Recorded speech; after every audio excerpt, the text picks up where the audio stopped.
My question to you, sir, is that our neighborhood is often shaped by asymmetry and volatile domestic politics. Given the recent security and political shifts in Bangladesh, which was underlined by the fact that you visited there 2 days ago, how is India recalibrating its neighborhood-first policy while maintaining a stature of non-interference and protecting our security interests? Thank you. Thank you.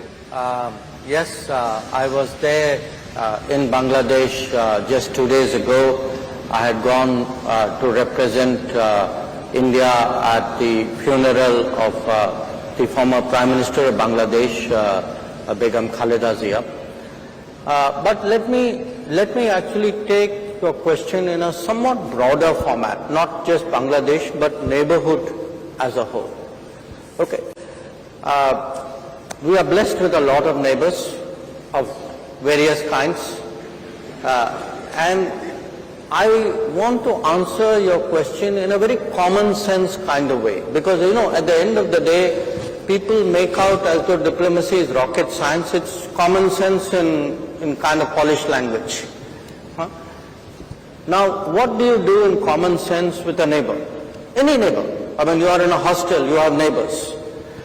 If you have a neighbor who is good to you, or at least who is not harmful to you, your natural instinct is to be kind, is to help that neighbor. If the neighbor has a problem, you would like to contribute in some way. If nothing else, you'll say hello. You will try to build friendships, bonding, etc. And that's what we do as a country. So when you look around our neighborhood, wherever actually there's a sense of good neighborliness, I think you have seen India invest, India help, India share. So, you spoke, we were talking about the COVID. Most of our neighbors got their first shipment of vaccines from India. Again, when our vaccination program was still going on. Okay. Then, I give you a second example, the Ukraine conflict. Because of the Ukraine conflict, there was there were food shortages, there were fuel shortages, there were financial crisis. Now again, with many of our neighbors, we supplied fuel, we helped out with food, we helped out with fertilizer, and in a sense we were sharing what we had. Now, some neighbors went through very exceptional stresses. A very notable one was Sri Lanka. That Sri Lanka actually had an acute financial crisis. And we actually stepped up with a package of $4 billion at a time when, their negotiations with the IMF were still sort of moving at a very glacial pace. So that's what, in a way, good neighbors can do. Just recently, there was a cyclone in Sri Lanka called Ditwa.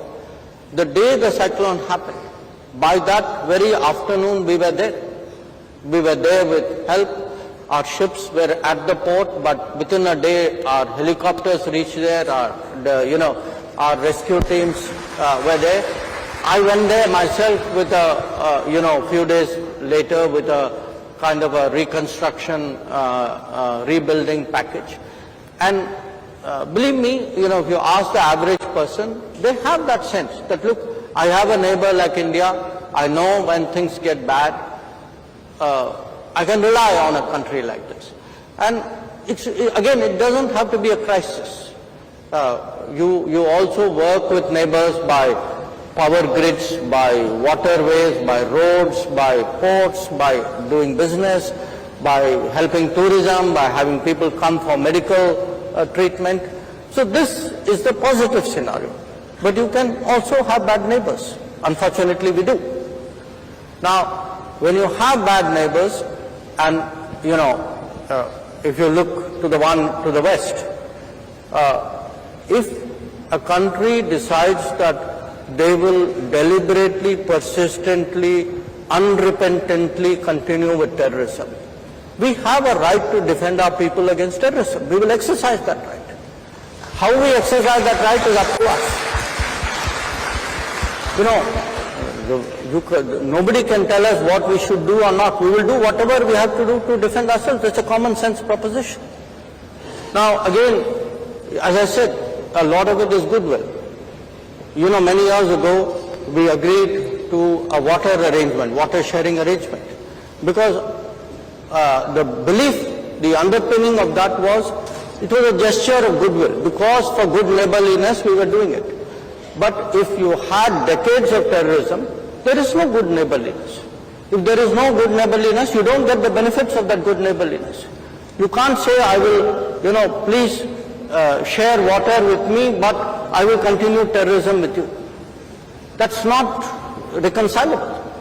So I think there is as I said, a good neighbor, bad neighbor, but an overall neighborhood policy. Most of our neighbors, I think, have, a realization that India's growth is today a lifting tide.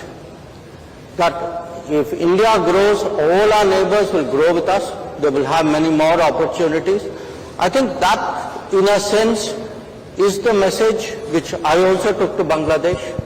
And yes, they are right now heading for their elections. We wish them well in that election.